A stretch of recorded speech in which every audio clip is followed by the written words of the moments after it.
Hey everybody, how you doing? Welcome back to Beards and Games with Aaron and Alan. I'm Alan Blunt. Hey everyone, I'm Aaron.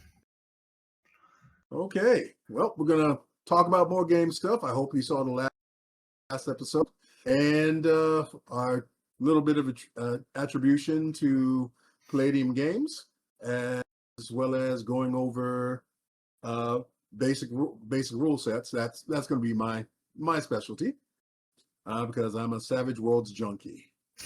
Okay. So Alan, what have you been up to since the last episode? Anything you want to talk Okay. about, like projects? Oh, projects I've been working Mhm. on. Okay. I'm putting together events for Origins Game Fair, in which I'll be running two games of Savage Worlds, A Tale of Seven Dwarves, and Savage Worlds Star Wars. Um, these are going to be paid for events in which at the event, it costs about $20 for each event. But at my events, you get the player characters book of a $20 value. You will get the dice to play the game, and that comes up to almost about maybe $7, $8, as well as a conviction coin, which is provided to you, a soft drink of your choice, and a miniature of your choice. So basically, if you're paying for the game, you're going to walk away with stuff. And the third game I'm going to be running is going to be a Call to Arms Star Trek, in which I'll have basically players on one side playing the Federation, players on the other side playing the Klingons. It's a starship battle, and the scenario is a keep what you kill scenario. So if you do the last destruction blow on a ship, you get to get a model of that ship given to you. So the more ships you take out, the more models you get. That's actually kind of So, cool. and that's a paid for event also. I forgot how much it's going to cost, maybe about 15, maybe about $20. But once again, you're walking away with something, and as well as get a drink of your choice, as well as get the potential to get some nice ship models. Now, if you killed all these ships and someone manages to take out your ship, you don't have to give up your ships. But he will be getting a model of your ship as basically as his trophy to take on. So hopefully it'll be a nice little cutthroat battle. Sounds very So interesting. I got that together. I've already put in your events, Aaron. Yes, I will be running a couple events in that. Okay. Yep. And you give them the sort of like a unique peek of what you're going to be doing. It's we're playing Dungeons and Dragons Space Hulk. You will be working for an Inquisitor, and you have to go into a Space Hulk to retrieve some artifacts. You don't know what the artifacts are. You don't know what the enemies are, and let's face it, you're working for an Inquisitor. You don't even know if the Inquisitor's a good person or not, so you're used to it. Oh, Inquisitors are always good people. You always like the Inquisitor. The Inquisitor is your friend. And I remember when I was playing Space Marine, the very first one, I'm like, oh, there's a servo skull going around. I wonder if it has a message, and comes up, and next thing you know, an Inquisitor's on the screen. I'm like, God damn it. I look at my wife, I'm like, I'm about to be screwed over. I am going to I'm be about to be screwed over. royally screwed over. Yep. Yep. Who are the good guys? The ones not shooting at you at the time. Yes. That can change. That can always change. It can always change. And what's happening is that you're running a Space Hulk adventure Hmm. using fifth edition rules Yes. as your engine. Yes. I have created a module. Um, there will be pre-made characters, so that way I don't have to put these new people through the ringer of never seeing this module before. I'm also going to give everyone the module, so that way they can read it for themselves while we're playing. So you will know what a chain sword special rule is. If you have a psychic hood, you will know what that special rule is. Just all of it, including if you do play a Psyker, yes, I added Perils of the Warp into Dungeons and Nice. Dragons. Nice. You won't get Nice. your character So killed, though. I removed that one. I changed it out for something else, though, that you won't like. nice. Nice. So I'm glad that you're giving everyone the opportunity to experience what that type of situation is using familiar rules. Oh, yeah. Because normally what stands people off is, well, I don't know that system, but I know that one. Exactly. Everybody knows D20. Everybody knows what advantage is. Everybody knows what zero is. Mm-hmm. Fantastic. Fantastic. The other thing I'm trying to get together is I need some information from the painting class that Eric Mann will be running this year. He's going to be doing once more painting classes, his basic painting class, and he's going to be doing a master class with a monster model. He doesn't know whether he's going to be doing the master class with either a dragon or a giant. So we're looking at good stuff there, and this is all stuff that you'll get you get to take them home, and you get to learn how to paint stuff. Mm-hmm. The master class, his first two paint classes are going over the basics. The master class is everything from base coating, shading, highlighting, possibly weathering. So we'll see if he's going to do the dragon, or see if he's going to do the giant. But it's going to be a nice, big, possibly 4-inch tall model, maybe even 6-inch tall model that the student gets to take home with them. But first, I have to get the information so I can put it into Origin database, so I can get that off my desk and get moving. Other than that, it's just been a week of 3D printing. Last week, I finished a $1,300 order that had come in. Finished it. Finally finished it. Oh man. And then I get a message, hey, I haven't seen the order yet. It's like, I sent that out on Tuesday. It should be right there now. I find the tracking number, send it to him. It should be in your hands on Monday. But this guy had ordered $1,300. Let's see, he ordered 19 tanks and 512 infantrymen. And he ordered this in late December. I finished the last model up in, but what I had done first, I'd done all the infantry, and I sent that during December. Then came the tanks, and that was sent out during January. And then I had one last big tank that went out last Tuesday. But that job is finished. I was about to say, you've been talking about that job for a while now.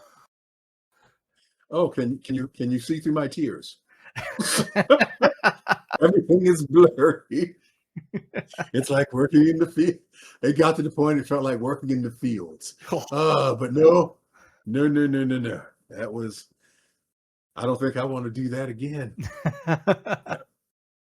Ever.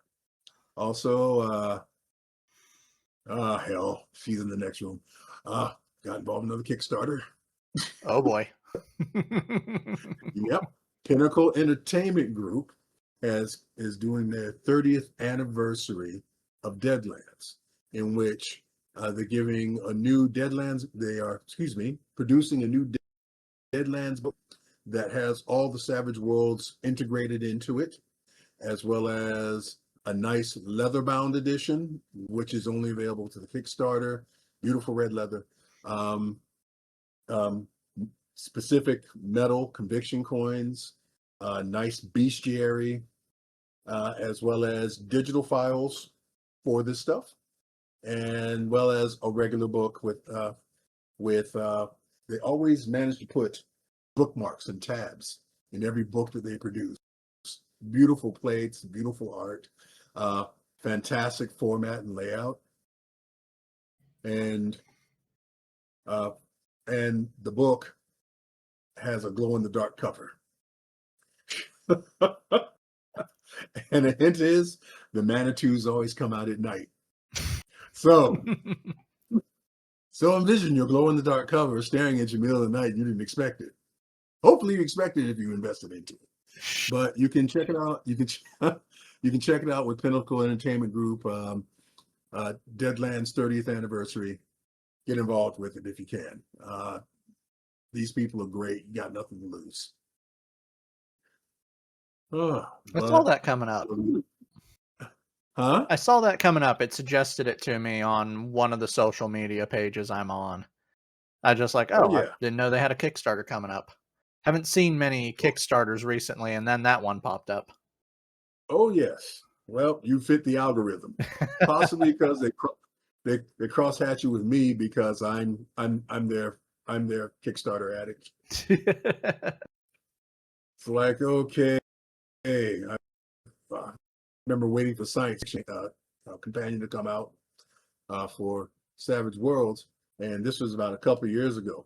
And I talked to one of the writers, and it's like, just because you asked for it, we're going to delay it again. And it's like, what? Itching and jonesing for this stuff. Get this to me. I am the gamer that loves this stuff. But that was it for my week. How was yours? Oi. Well, my week has been annoying at work, but that doesn't have to do anything.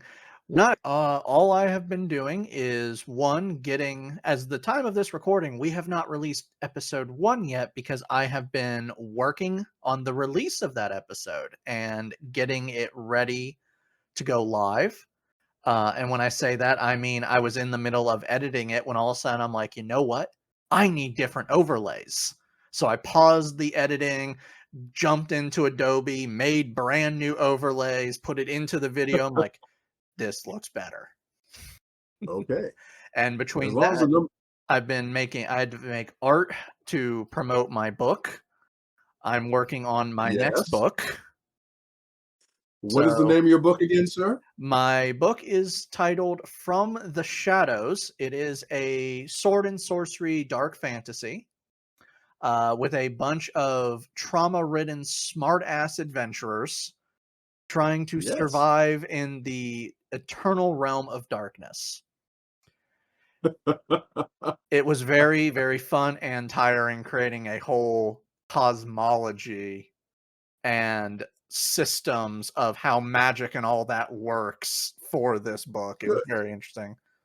But I'm working on the Okay. next one for that. I actually delivered physical copies to a local bookstore here in Newark, Ohio. Just to get it out there. But Right. yeah, just working on promoting that, writing the next book, and then spending all other time either working on this YouTube channel or my other one, 63rd Legion Gaming, All right. which I just spent 2 days doing that. Which they should check out. Oh yeah. Everybody, check out 63rd Legion. If a fictional character that you like, he'll put it together. Oh god. He'll put Which it. it's funny. This kind of segues. Before we make these episodes, Alan and I, we both figure out what we want to talk about in the episode. The only problem is I have just spent my entire week working on multiple YouTube channels, multiple books. So today was finally, I finished all the work around 1 p.m. today. And I'm like, okay, I'm finally done. I have nothing left to do. What the hell am I going to talk about on the podcast tonight? So I actually put it on 63rd Legion Gaming. Like, hey, if there is a tabletop RPG topic that you would want to talk about or want to hear people talk about, what would it be? And a few people reached out to me. And God, so I'm going to read actually what one person said. How about something focused on what 4 builds you've created on your channel to think would make the best D&D party? And of course, someone suggested that as well. And then Okay. someone was talking about how you figure out to do D&D builds. So I'm going to reveal something right now. On my Nice. channel, there are 327 characters. That is for 5e and 5.5e. Out of these, there are 3 Pokemon, 6 Godzilla characters, 12 Teenage Mutant Ninja Turtle characters, 4 Muppets, 5 G.I. Joes, 3 Genshin Impacts, 3 Castlevanias, 8 Overwatch, uh, 7 DC builds, 16 Wow. Marvel builds, 4 Apex Legends, 28 Warhammer builds, that is 40k Age of Sigmar and Old World, 12 Okay. Darkstalkers, 6 Soul Eaters, 16 Street Fighters, 11 Resident Evil, 6 Borderlands, 18 Dead by Daylight, 7 Star Wars, 26 Mortal Kombat videos, and 28 horror character videos such as Michael Myers, Jason, Leatherface, Pinhead, and then a whole bunch of others that don't go into any of those categories. But I can also Wow. tell you 46 of those videos are ninjas and 10 of them are gunslingers because I have separate folders for them. What I am attempting to say is I don't remember who I've done. That's beautiful. Like I just saw 7 DC. I'm like, wait, I've done What did I 7 do? DC characters? What have I done? Though I should say 2 of those are Batman. One is animated series Batman, one is Arkham Asylum video games Batman. 2 very different Which are characters. which are two very different Oh characters. yeah. Though I don't think I should count Bigby Wolf from Fables as a DC character because he was kind of on the offshoot label, but he's on there. He's still there. Sandman visited Martian Manhunter one time. Get out of here. Yeah, that's good. That's good. Vertigo titles are counted. True. But literally reading the suggestion, I'm like, 4 characters from Or everything I have done. Like, and I'll reveal this for people who are interested in my channel or are coming over from my channel. My channel is incredibly fun to do. The reason why I started doing it was the first character I ever did was Michael Myers from Halloween because I'm a horror fan, and at the time, no one was doing horror movie characters for D&D builds, and it got me addicted because it began with figuring out what the character is, like understanding their abilities, understanding their background, their methodology of how they do certain things, and literally reading the not the dungeon master guides, the player's handbook so many times that I memorized it. And it is incredibly fun to do. Um, I just finished yesterday. This is going to be fun. 2 videos, Smoke from Mortal Kombat and from Warhammer Age of Sigmar, Deathmaster Snitch. And I say something in there for you Warhammer fantasy fans. Thanquol's coming. Like, I will not stop until I do a Thanquol video because I really want to do the funny drug addicted rat man. true, true. But if you do Thankful, you know you have to do Bone Ripper number 55. Yeah, I realized that actually. Which Bone Ripper? But like even for the Warhammer, for fantasy, I've done Karl Franz, Gotrek, and those are the only 2 fantasy ones I did until yesterday. But I have done so many standard, like I've done Arbites, the Kellermorph, and just Yeah. random things, and then I've done all the assassins. Dear God, all 6 schools of the assassins was probably the funnest I've ever had. It was All just so right. much fun. Um, I've done the Lictor, and then of course I've done You are 025, the only man of iron left in the Warhammer 40k universe. I've done Commissar Yarick, Commissar Caius Kane, Boss Snickrot, Shadow Sun. Right. That one was actually what's it called? A request. Right.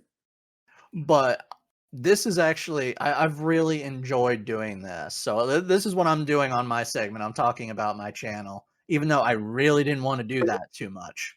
Hell yes. Um, Yeah, put it in here. But like, I remember the first time I did the Muppets in D&D, and people were like, I didn't know I needed this, but I needed it. The Muppets from the street or the Muppets from the show? The show.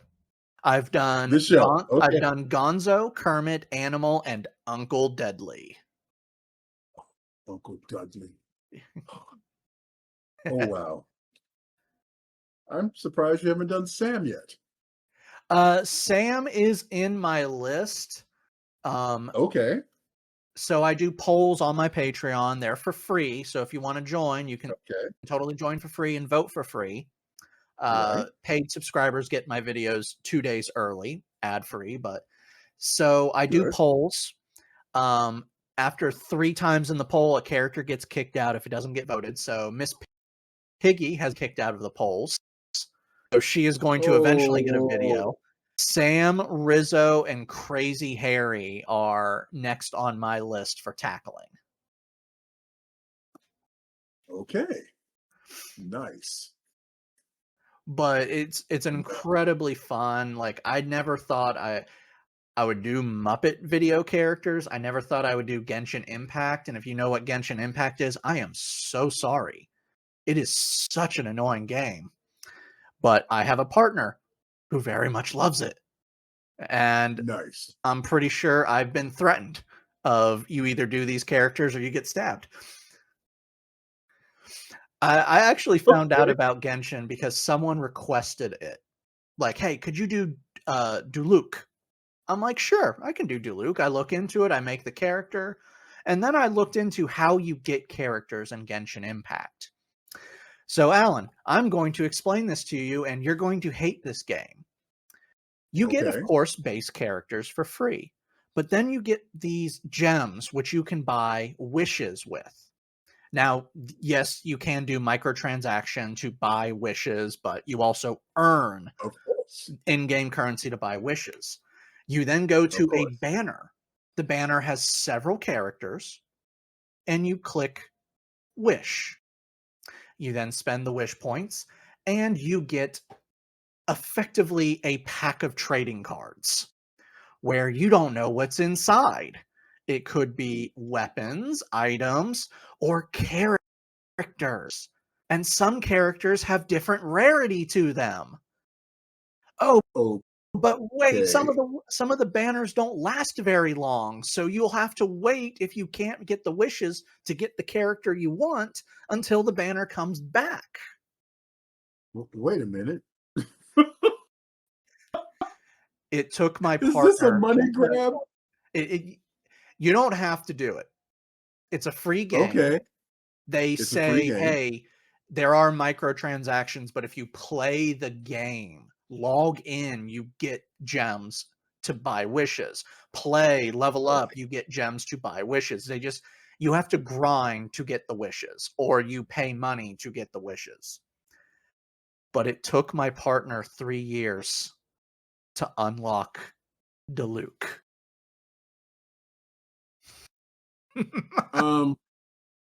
Wait a minute.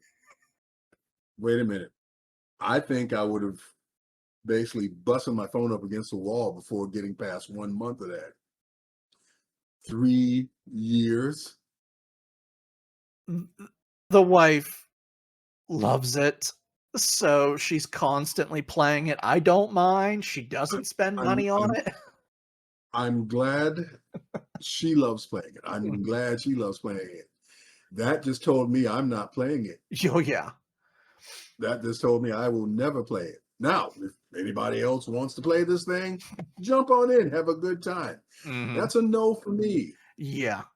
She really loves loves it because it has cute characters. Like the first Genshin Impact character I did is this little ninja girl who has a panda hoodie. And the only reason why she is a master ninja is so she can Right. hide and take naps in peace. Well, that's me now. Yeah. But they just have all these cute characters, so the wife really loves it and plays it all the time. So, but yeah, like I get random character requests all the time. There was one for League of Legends. I spent time researching the character, reading about Right. everything I could find. I made it right before the video was ever made. Before I recorded it, they made the announcement. The character was getting a complete overhaul. All of his abilities were being remade. So everything I researched was now wrong. Oh, And it was the same week I finished it. I'm like, this is it. Okay. This week I'm making this character. And the second I decided that, the next day they made the announcement. Because I'm like, I still researched the other League of Legends characters. And the second I saw that, I'm right. like, I don't think I'm doing League of Legends characters. Oh, hold on. Now you have an excuse to do a 2.0. True. You have an excuse to do a 2.0. Hold on. I still can't get that 3 years out of my head. What the hell, Aaron? Why?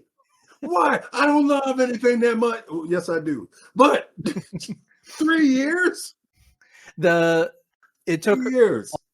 all those wishes. I should say, in the meantime, they were also my wife was also trying to get her favorite characters, so she was also making wishes on them. But then finally Diluc came up. She wished, and got him. Her biggest obsession, and I'm not kidding about this, was a cowgirl. Now, Alan automatically pictured a girl in a cowboy hat. And Right. he's not entirely wrong, except that's not why she's a cowgirl. She's a humanoid cow. Humanoid cow. She Okay. looks human, has cow horns, and butt slams people.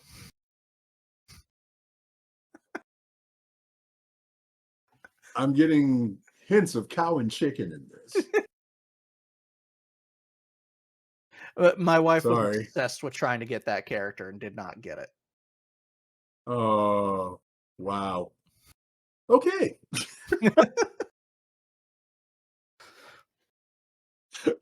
We do not judge.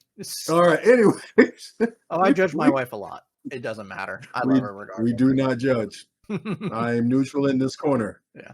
But I'm going to be looking at you. So, but I am neutral. I will not say a thing.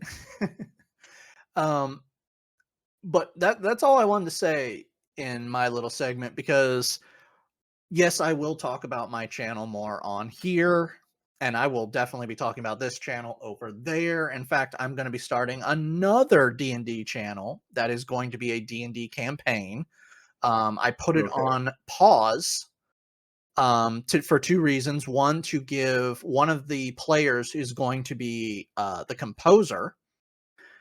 He's been working on some music for the game, so I was giving him time to work on it, but also I needed to work on other things. So everything else was like, I got to put it on hold until this stuff is finished. But I'm going to be going back to that in another week, and finally going to my players and going, all right, let's finalize everything so we can get this YouTube channel up. Okay. But I'm going to talk about all of those. But I wanted to actually answer the question of, I cannot pick what 4 characters I have done that I think would work amazingly well as a party, because I have close to 350 videos of just D&D characters. My my argument against that is that you think you can put together the best 4 characters for a party, but now you have to think about the human beings that are going to be playing these characters. The second person who chimed in and agreed with that question actually did bring that up. Like, also talk about the players themselves and what type of player Yes, would have to go into that. I'm like, wow, correct. those are all really good topics. And then I actually went in like, wait, how many videos do I have? And like, I'm looking at it right now. I've done 131 videos just for the current edition of Dungeons and Dragons.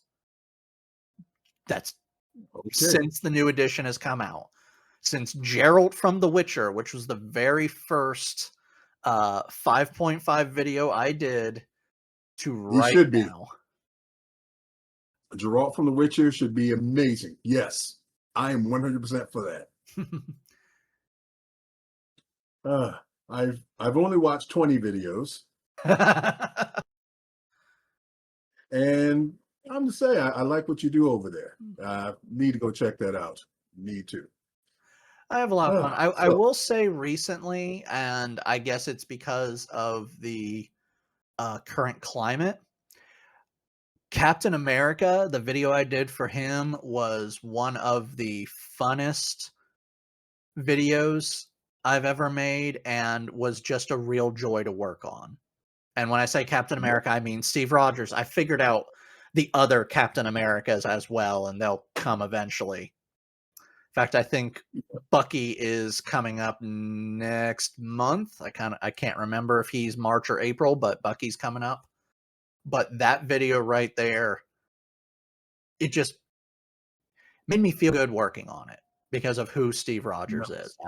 It's a good character. nobody has a character like Steve Rogers. Mm-hmm. No, I almost thought Mark Grayson was going to make it, but nah. Invincible, folks, if you didn't know. But yeah, I thought Mark Grayson would be that character. It's like, nah. Realism got to Mark. Sorry, he grew up, guys. But in the end, it was fantastic. So, talking about characters, I want to talk about favorite characters to play in a game. So this is going to lead into let's build a character.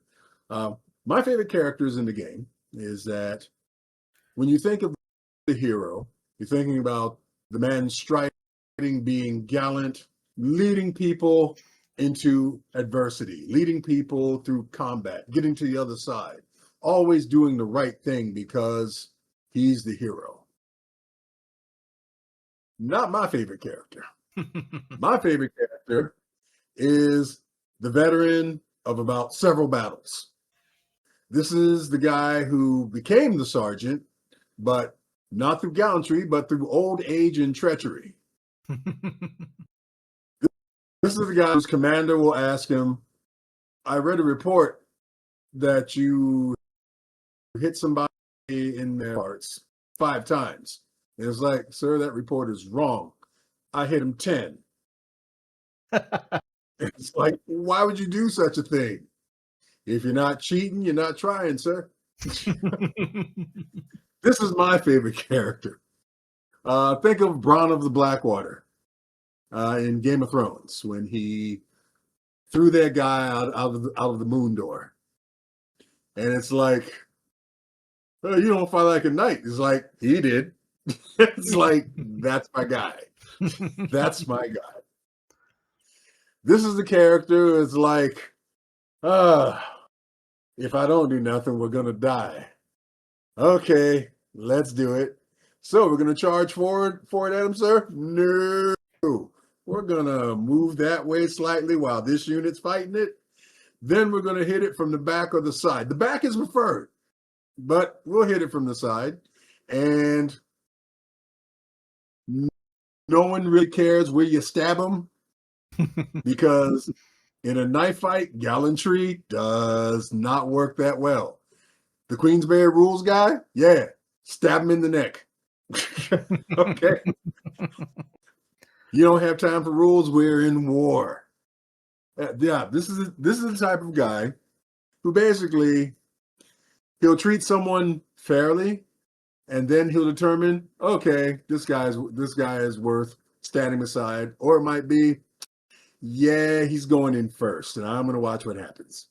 So if you're worth it, he'll be beside you. If you're not worth it, then where'd he go? Yeah, he's not here. So So, yeah, this is the guy who will throw dirt in someone's eyes. This is the guy who will literally tie people's shoes together or tie rope around their ankles before the fight starts. He will bribe people. He will. Yeah. Is the treasure getting split up evenly as far as he's concerned? Yes. Uh, this is my favorite type of character. Not the one who stands up and above, but the one who stays low and alive. Uh, but he'll get the job done. You need that bridge taken out? Okay. Doesn't matter what rules I follow. What do you plan on doing? If I tell you, you won't let me do it.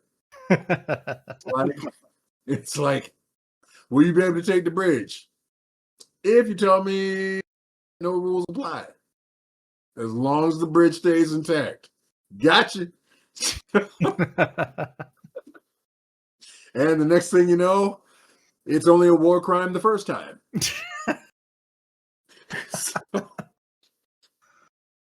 So this is my character. This is the character that I like drifting towards. Also, nah, we can leave that story for later. It concerns my grandkids, but you don't need. We're not gonna talk about those tyrants right now. But I love them all the same because I know where they get it from. Okay. Oh, anything about a favorite type of character to role play, Eric? For me, all of my characters kind of fall into this general archetype that I have. They all have variations between them. Like we've had in just all the characters that I can remember before I became a forever DM. There was, yeah, I don't need both my hands to count how many characters I've had before that happened. Oh, But like you've had Mal, the drunken swindler, Max, the petty thief, Bowden, the warrior. All of them have had this exact same mentality about them, minus their different quirks, and that was a realistic approach to things. And when I say that, much like how you said it, of they understand sometimes you got to play dirty. They're not evil, they're not good. They just kind of go with things. Like one story was uh Bowden was on watch while they were carrying a bounty back to face trial. Um I saw him struggling. I knew what he was doing. I rolled perception. Bowden only noticed that he was moving, but I knew he was trying to get out. Bowden, on the other hand, is a paranoid old warrior, so he goes up and says, "You know what? One rule I have: don't mess with my paycheck," and beats the prisoner unconscious. where's my money? He's like, the DM's like, "You didn't know though that he was wriggling free." I'm like, for one, yeah, I didn't see him wiggle. I saw him wiggle, and I know he wants to escape. So I don't care if he's Right. getting out of his restraints or not. I'm going to beat him up. Okay. And it turns out, yeah, he almost got away, but I then beat him up. Uh, the character that has exemplified that, though, was probably one that I had the most fun with, and it was simply known as 13. That was what they went by. No one knew. At first, they see a masked character. They're like, oh, Right. it's going to be an edgy rogue type character. No, no, he wasn't. Uh, Everything they did was very straightforward, very much uh, this is how we should do things, even though the rest of the party was like, oh, we need to be upstanding, heroic. I'm like, I'm getting the damn job done. Mm-hmm. Though they were also the craziest, or well, parentheses crazy, because a lot of the players were constantly like, oh, they're just doing random things. And that's when all of a sudden they started realizing 13 doesn't do random things. Like the thing that did it was I freed a prisoner. And they're like, okay, 13 just decided to free a prisoner. And then they see that I'm trying to get the shackles off the wall. They're like, you didn't free the prisoner because you wanted to free the prisoner. You wanted his shackles. I'm like, they're good shackles. They might come in handy. They're gonna come in handy. Hell, that guy. Yeah, I'm getting them shackles. Don't Yeah. ask me why. Yeah, but all my characters fall into a idea of they're very realistic, not in the way that, I want them to be realistic. They see things as a very realistic deal. Like, okay, we got to do this. We're going to have to fight a dragon. In the meantime, my character's like, do we have to fight a dragon though? What if we just try to do this? Like, literally the standard heroic archetype for RPGs, they're automatically going, you're stupid.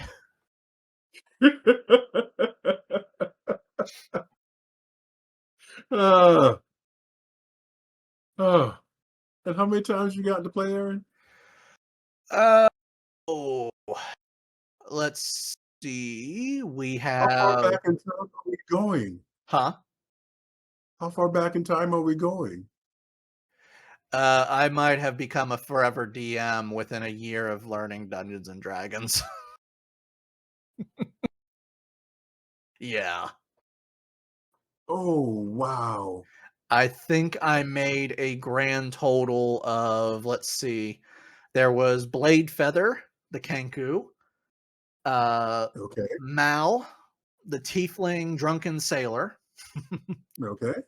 Michael, I just want to be the best fighter, and that's all. I'm doing all this so I can Okay. train.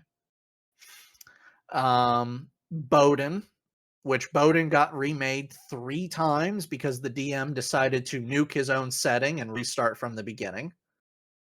Okay. And then Max, which was a Dragonlance campaign that lasted 2 games. And then finally 13. So I have only gotten to ever actually play 6 characters. Oh, wait, no, there was another one who the DM killed off in the first game. Sneak.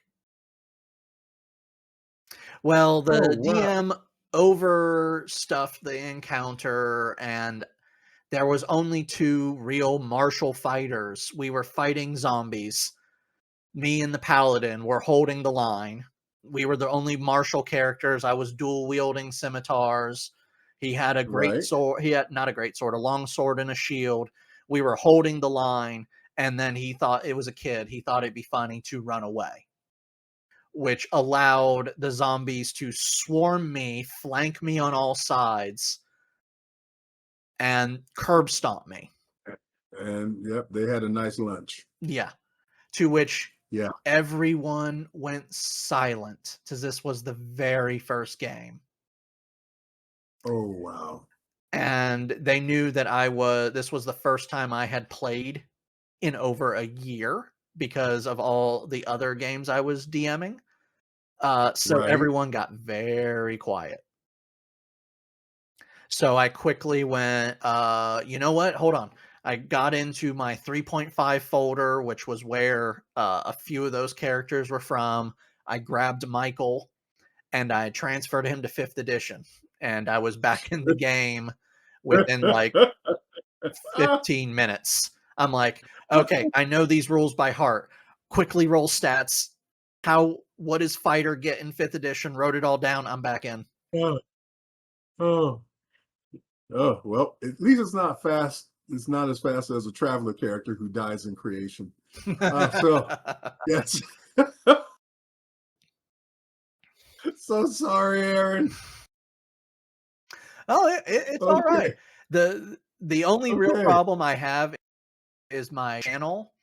There are a lot of those characters that I would love to actually play as, like do some variation on them.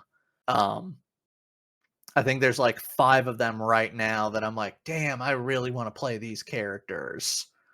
And they're all variations of characters I've created for the channel. Nice. Nice.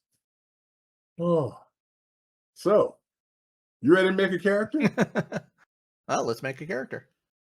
Okay, let's get savage. We're going to be using Savage Worlds Adventure Edition, the basic book. That's going to be showing backwards on this screen. We'll pop it up in a picture up here. And Aaron just needs some paper and a pen. No dice to roll at all. Nice. I am going to be Okay. using the first draft of my book that I was editing on paper. Okay. I'm like, I need paper. Oh, look, there's what's left of the first draft of my book. That was a dumb idea to print out. Uh, sorry, man. Actually, it was okay. I had COVID and I didn't want to be up here on my computer. So I just printed out as much as I could and then dragged my ass back downstairs and relaxed on the couch while I was recovering, reading my book. Nice. So nice. All right. Let me get this together for you. So, do you want to go fantasy, modern, or sci-fi? let's go with modern. Go with modern. Okay. Here are the choices for races. Of course, there's basic human, but there are androids, Aquarians, avians, dwarves, elves, half-elves, half-folk, Rakashans or cat people, and saurians. Let's go with a little weird here. Just I'm I always prefer stranger characters. Let's go with the Okay. Saurians. The saurian. Okay. Lizard guys. All right. So these are things that you have. You have armor +2 because of your skin. Mm-hmm. You have a bite attack that does strength plus d4 damage. You have an environmental weakness, -4 penalty to resist cold, environmental effects, and +4 damage from cold-based attacks. Keen senses. You have the alertness edge, and you are an outsider. So subtract 2 from persuasion rolls with all but others of your kind. And those are your ancestry capabilities. Now we're going to go ahead and write down your attributes. Let me give these to you. Your attributes are agility, smarts, spirit, strength, and vigor. You start with a D4 in all these traits. Mm-hmm. Now what happens is that you get 5 points that you can put into any of your traits any way you want. For every point you put in, it takes it up a die. All fighting capabilities are linked to your agility trait. So think about that. All things like, let's see, smart things. Most of your skills are based on your smarts, and your social acumen is based on your spirit. Your traits tie into how easy it is to get a skill. Mm-hmm. And fighting, shooting, and athletics are all skills. Mm-hmm. So choose what you want to put in traits. So I got 5 points. You got 5 points. Okay. So if you were to put a point into a trait that's a D4, you turn it to a D6. Okay. So definitely would want to bring up fighting skills to make it easier to fight. All right. So how much you want to put into agility as a starting character? Well, let's see. I also want to make sure that I can at least try to counteract that -2 persuasion. I don't care about doing a completely like charismatic lizard person. I would just Okay, like that's good. I would just like to not be completely hated from the start. Okay, that's cool. So definitely would want to try smart is what that goes into, correct? Uh, that would be persuasion. Would be a spirit. Oh, spirit. Okay. So I would definitely put one into spirit. Okay, that's now a D6. Hmm. What is being sneaky? Being sneaky, that falls under agility. Okay. Let's put 2 into agility. Okay, that's gone to a D8. Because I generally do enjoy characters that are fast and sneaky. All right, all right. So what does vigor do? Vigor, that is as your basic toughness and health. Okay. It And doesn't what? add to any skill, but it helps you. It helps you resist the damage and recover. Hmm. Let's go ahead and put 1 into that. All right, that takes that to a D6. So what does strength do? Strength, basically, it helps you with carrying stuff. It also assists with. It also directly adds any damage you do in hand to hand, Hmm. and any weapons like billy clubs, bats. Your strength helps carry that over. So the stronger you are, you can carry a lot of stuff, and you can hit hard. Let's actually put 1 into smart. Okay, that's now a D6. Have you spent all your points, sir? Yes, I have. All right. So read off what those stats are. So I have agility a D8, smart a D6, spirit a D6, strength a D4, and vigor a D6. All right. Excellent. So let's go ahead and make a thing that's called derived stats.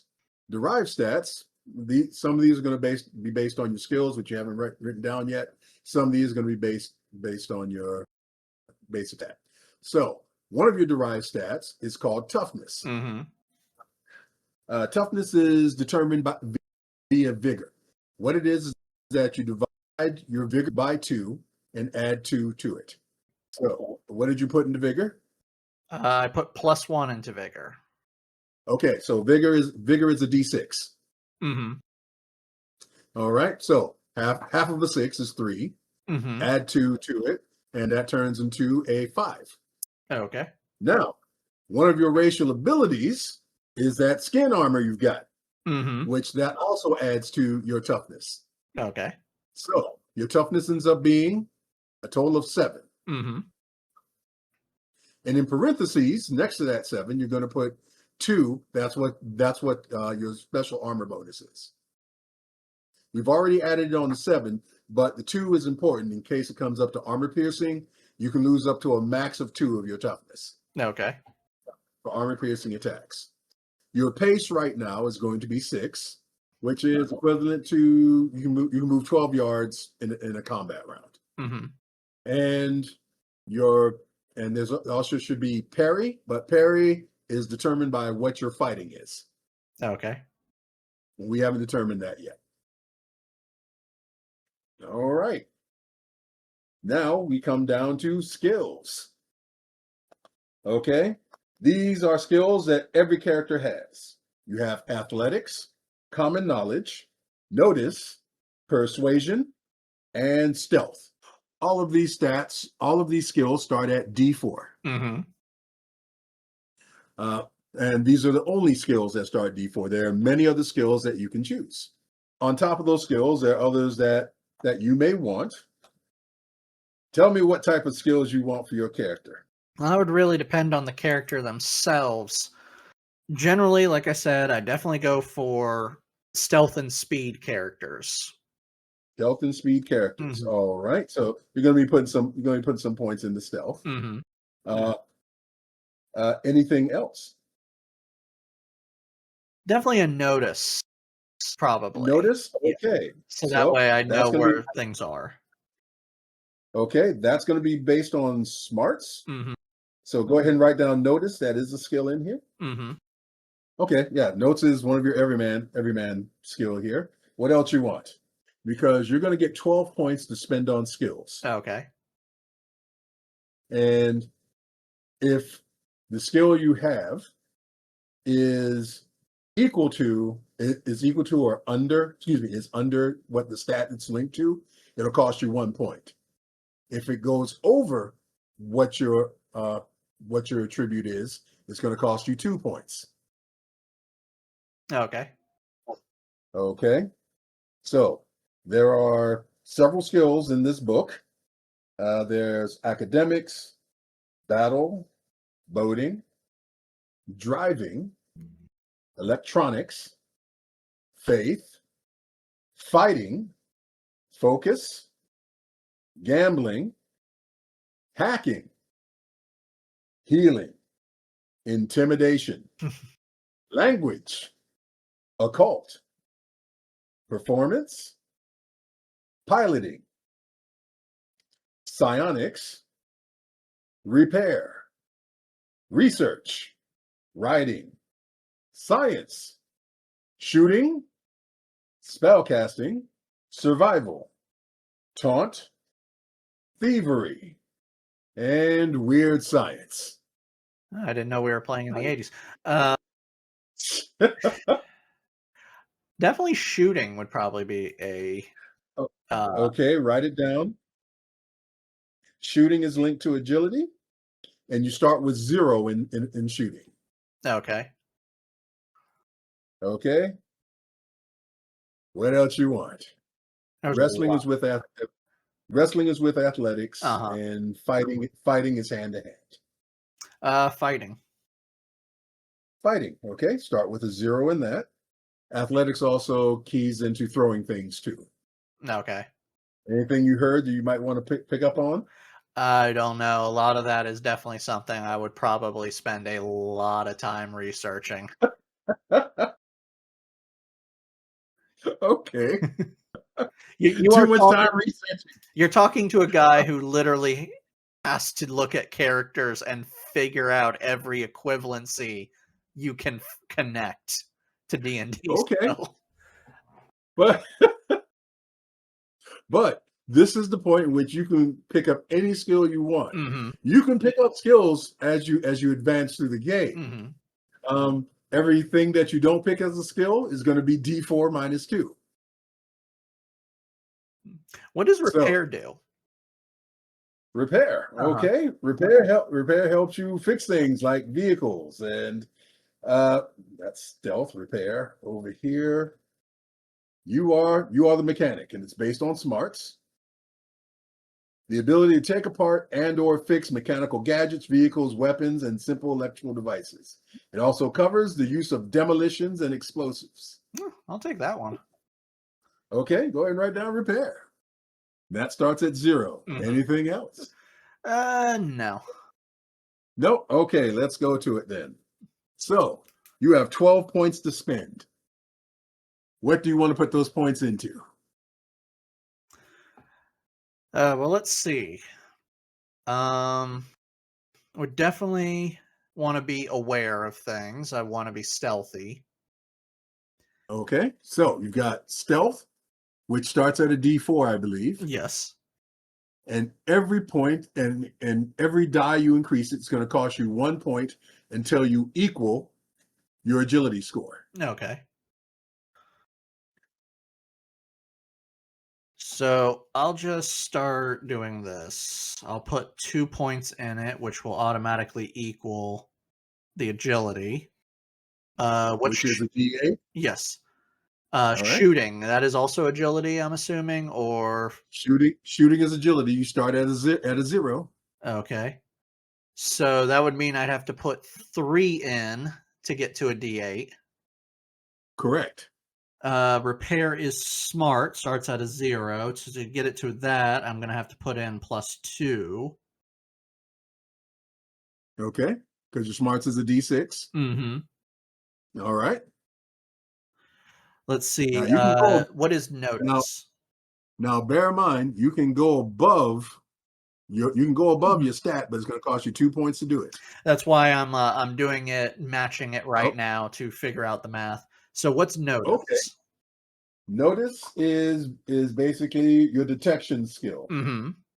Uh, if you make a good roll, you notice. You can notice that, hey, why is that guy sweating? Or you can detect guys trying to sneak up on you in the dark. Mm-hmm. And what is Notice is a that? hero. Is that smarts or That's that smart? uh-huh. Okay. So It's I'll put used to sense sight, sounds, taste, and smells. Spot mhm. clues, detect ambushes, spot hidden weapons on a foe, or tell if a rival is lying, frightened, happy, etc. I'm gonna put one into notice. I'll put one into persuasion to get it up there to match it. Okay, now persuasion, that's linked to your spirit. Yes, which I put one in originally. All right. Let's see. What's fighting a part of? Agility. Okay. I will. Ooh, if I bring it up to match agility, that will finish me off. Screw it. Let's do it. There we go. 12. Excellent. All 12 points have now been spent. Now, there's a way to get extra points for your character to either give them edges or you know them as feats. But these are called hindrances.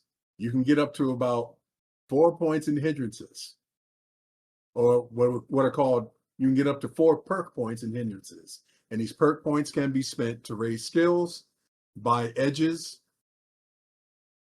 and yeah, there are character enhancements. There are things like background edges, like Fleetfoot, which adds to your pace and your run. So, what type of hindrance or drawbacks do you think this character can have? Well, let's see. So we already know that Saurians are not really seen as welcome. They're outsiders is their uniqueness. Right? Um, is there anything to make him a bit awkward? Anything to make him awkward? Uh-huh. Why, I believe there is. Okay. So there's cautious, there's delusional, there's mild manner, there's hesitant, there's doubting Thomas. Those are physical stuff. There's also phobias. There's shamed. I don't think that falls in awkward. What's There's phobias? also phobia. Uh-huh. Okay, phobia comes in minor or major. You choose what the phobia is. Okay. Phobias are overwhelming and irrational fears that plague a hero's psyche. Whenever a character is in the presence of his phobia, he subtracts 1 from all his trait rolls if it's a minor hindrance, and 2 if it's a major. Phobia shouldn't be too obvious. Everyone should be afraid of vampires, for example, so it's not a phobia. It's common sense. Instead, the phobia usually centers on some random element the mind associates with the event. Remember, phobias are irrational fears. So, what type of phobia you want to give them? And do you want it minor or major? Let's give him uh kind of calling myself out for this one. Uh let's give him basophobia, which is a fear Okay. of falling. Because I have Okay. that. uh Okay. let's Do do you want minor. it to be minor or major? Let's do minor because I feel like I have that as a minor phobia. Okay. So, write down basophobia minor, and that gives you 1 perk point. Any other drawbacks? Nah. Okay, so it's not enough to get you an edge because you need two perk points to get an edge. Okay. Now you can raise one of your skills by 1 point with that 1 perk point, but it can't go above its attached stat. Okay. Or you can pick up a new skill for D4. Was there an investigation skill? An investigation skill? I believe there is. There is a research skill. I'll take research. Okay. All right. So you've got research for, and that's it. That's it for your base character. You didn't want to pick up any more hindrances, so no edges for you at this particular time. Now your parry is equal to your fighting divided in half plus 2. Okay, so that would be fighting as a D8, which is 4 plus 2 equals 6. All right. Right. So when someone tries to hit you in hand-to-hand combat, they need to roll a 6 or more. Okay. Okay. You have a basic move of D6. You also have a basic run that's a D6 added on to your base 6. Okay. Okay. If you ever decide to run, you're at -2 to all your skills and trait rolls. All right, that does that for that. Now comes up, what type of profession do you want? Are there listed professions or? There are no Okay. listed professions. You tell me what you want to do, and I, as the GM, will try to find the closest to what it would be. Because everybody will get a free professional edge. I don't know, actually. Well, here's some of it. Here's some of them I have under professional edges. There's Ace, which means you're a pilot, or you get bonuses to being a pilot. There's Acrobat. There's Assassin. There's Investigator. There's Jack of all trades. There's MacGyver. There's Mr. Fix-It. There's Thief. There's Soldier. There's Scholar. And there's Woodsman. You know what? There are 2 in there that sounded fun, but with how I've already chosen, I'm going to go with Assassin. Assassin, okay? You need to have an agility of D8, a fighting of D6, and a stealth of D8. I have all of that. You've got all of that. Write down Assassin as your professional edge. Your abilities: assassins are trained killers who know how to kill even the toughest foes. They add +2 to damage rolls when their foe is vulnerable or they have the drop. All right, nice little lizard assassin in modern times. Then you have $500 to spend on gear. Okay. Okay, and like anything, you just tell me whatever gear you want that exists in modern times. Well, that one's difficult. Like, you'd have to Guns figure. are in here. Huh? Guns are in here. Oh, yeah, I know. So, judging from the fact that, so because he has bossophobia and because he's seen as an outsider, he's got 2 disadvantages right there. Like, being an Right. up-close assassin might be difficult, but at the same point, being a long-distance assassin might also be difficult. But as someone with bossophobia, I know how it gets triggered. So, being a long-range killer might be okay if you know what to do to not trigger your phobia. So, let's go with a rifle of some type, something for long distance. Okay, looking at the rifles here, we have what is called, what is your strength? My strength, it's a D4. It's a D4. Okay. Most of these rifles up here have a strength of D6 to handle properly. There's also a carbine, but the Sharp's Big 50 requires a D8 strength to handle. You can still use the rifle. Mm-hmm. It's just that that knockback's going to be messing with you. Gotcha. Sharp's Big Rifle costs $400. Hold on. Let's see what. Nope. Even the Barrett. Oh, wow. The Barrett costs $750. Yeah. All right. So it sounds like I'm going to have to work up to a rifle. Huh? Okay. There are pistols. Got the Colt, got the Desert Eagle, got the Glock, got the Ruger.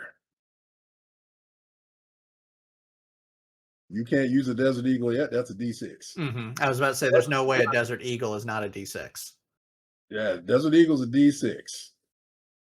But they got a Smith & Wesson for D4, Colt Peacemaker for D4, Police Revolver, D4, and a Derringer for D4. Let's go with, I'm going off of the idea of what is easiest to get a hold of. Okay. Let's go with a Glock. Okay, 9mm, that's 200. Okay. Now, stats of the Glock. Range, write down 12, 24, 48. Damage, 2d6. AP is 1. Armor piercing. Rate of fire is 1. Its shots are 17. Minimum strength D4, you knew that. And its weight is basically considered a 3. All right, got your 9mm Glock. So we got a lizard with a Glock. Possibly one of the most dangerous things on the planet. As far as basic clothing and all that, you have that. As far as jobs, you do get those. That's where you got $500 from. And that is your beginning character, ready to be plugged into any scenario. So what your character also gets, every character gets this at the beginning of every game. You get what are called bennies. Bennies are used to reroll your skill dice or your action dice. You can also reroll your damage dice with bennies. Another thing that you can do with bennies is that you can use them to soak any type of damage you got. It's that last luck point. You can also use bennies to possibly influence the GM or the game in what you want to do. And when you spend bennies, they're gone for good. Now, you can never use bennies if you roll a critical failure. You're going to be owning it. A critical failure comes from rolling double ones if you're rolling 2 dice. But if you roll multiple dice, if half your dice come up ones and one of those happens to be your wild die, you've scored a critical failure. It's possible to get multiple dice in an action if you're shooting an automatic weapon that has 4 shots. For each shot, you add a die. You add a die to your roll. So 4 shots plus your wild die. If you manage to roll 3 ones and one of those is a wild die, you've crit failed. And what I do for players is that if they crit fail, I give them a chance to explain what type of failure it is. How bad does it look on you? Do you actually trip? Do you have egg on your face?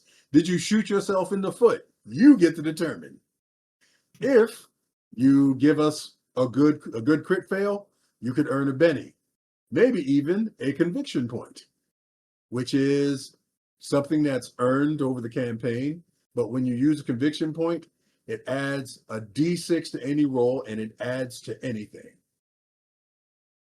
So it's a gigantic boost. But you've just now figured out your character. And how shooting works is that your short range, you need a 4 to hit. Your medium range, you need a 6 to hit. And your long range, you need an 8. And comparing what your die roll is, if you manage to roll and hit, you do a hit, you roll your basic damage. If you roll 4 above what your target number is, you've got a raise. And you get to add a D6 to your damage. Now remember, your dice can always ace. So if you ever roll the highest amount you can on a die, a 6 on a D6, roll another D6 and add it to it. How the wild die works is that the wild die always is the D6. How the wild die works is that if the wild die aces, you get to roll the wild die and keep adding until the wild die peters out at your 6s. That is, you keep rolling until you don't get the highest die on there. Then you choose whether you're going to use the wild die or whether you're going to use the roll on your regular die. So that gives you that little bit of advantage. Also, for skills that you don't know, that D4 -2, you still get to roll a wild die with that also. It's going to be a -2, but your chances are still a lot better. But that's your character, and next week we can go over some mock combat. All to right. see how combat works in this game. But that's it. You finished your first character, sir. How you feeling? Interested. Okay. Do you have any questions about what these stats or dice may mean? No, not right now. Okay. All right. But my general thing is if it's D4, it's equivalent to every man's skill. Everybody knows how to do it. D6, professional skill. D8, you're an expert. D10, you're a master. D12, you're a grandmaster. So if you look at your character, it's like, okay, this is what I'm good. This is what I'm known for. And that's it for character creation for Savage Worlds. All right. All right. Simple enough. Any questions? I don't know if we're going to have a chance to put a track on here so people can contact us, but I'd like them to. But I would like to thank once again one of our sponsors, Puma's Rest, for supplying all the gaming needs out in Circleville. And if I could just remember, if you go to pumasrest.com, they have a first online purchase code, first line purchase 10, that you can use to get 10% off of your first online order with them.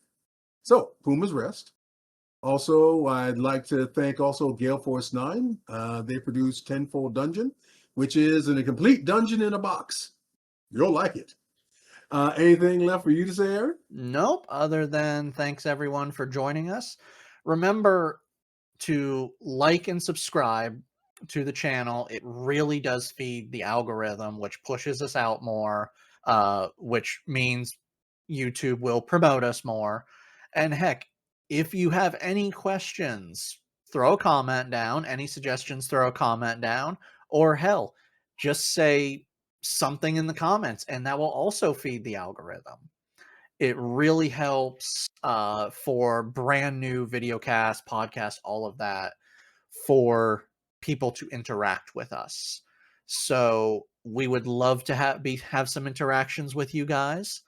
So just please go ahead and do that, and we will respond to you either in the comments or in following videos, depending on how far of a gap we have between the videos when we record them and when they come out. Like I said earlier, this is episode 2. Episode 1 has been finished, but it's not released yet because I haven't finished the actual channel, which that should be done within the next week or so. So our first episode should be live very soon. But yeah, if you like what we're doing so far, please just interact with us, and YouTube will be nice to us. It's the best way of saying it. But yeah. Please be nice to us. But heck, you guys don't have to be nice to us. Just comment. Even if you're commenting, telling us how much we suck, guess what? YouTube thinks you like us. Be just like family. Yeah. Be just like family. Yes. Yes. But yeah, that's it. Okay, everyone. Thanks for chiming in. We'll have something for you next week. And if you want to see this background change, give me a suggestion on that. I don't like being attacked by owlbears, but I love this thing to scale. Okay, everyone. Thank you, Mr. Galoni. Thank you, Mr. Blunt. All right. Have a great week, everybody. Stay safe. Today's episode is sponsored by Gale Force 9 and their amazing product, Tenfold Dungeon. Are you always looking for space to store your tabletop terrain? We all know the biggest problem with tabletop games is the terrain. It can be big, awkward, and delicate. How many of us have spent hours making different pieces of terrain, only for it to be damaged in the end? Well, Gale Force 9 has the answer. Tenfold Dungeon is everything you need to bring to life your tabletop games, all contained within a single box. Within each Tenfold Dungeon is a set of lightweight pieces of terrain with printed art on each side, as well as numerous other pieces. Each Tenfold Dungeon is highly modular and can be snapped together when in use and stored incredibly easily. They have both fantasy and sci-fi sets ready for your games today, And fantasy sets come with pre-made adventures to add to your games. With 1x1 squares printed on the surface, Tenfold Dungeon is ready for any tabletop game, from D&D, Savage Worlds, Warhammer 40k, Star Wars Legion, and more. You can set the scene with tavern brawls, monster-filled caves, or rooftop battles. Head on over to Gale Force 9 today to grab your box today. And thank you to Gale Force 9 for sponsoring this video.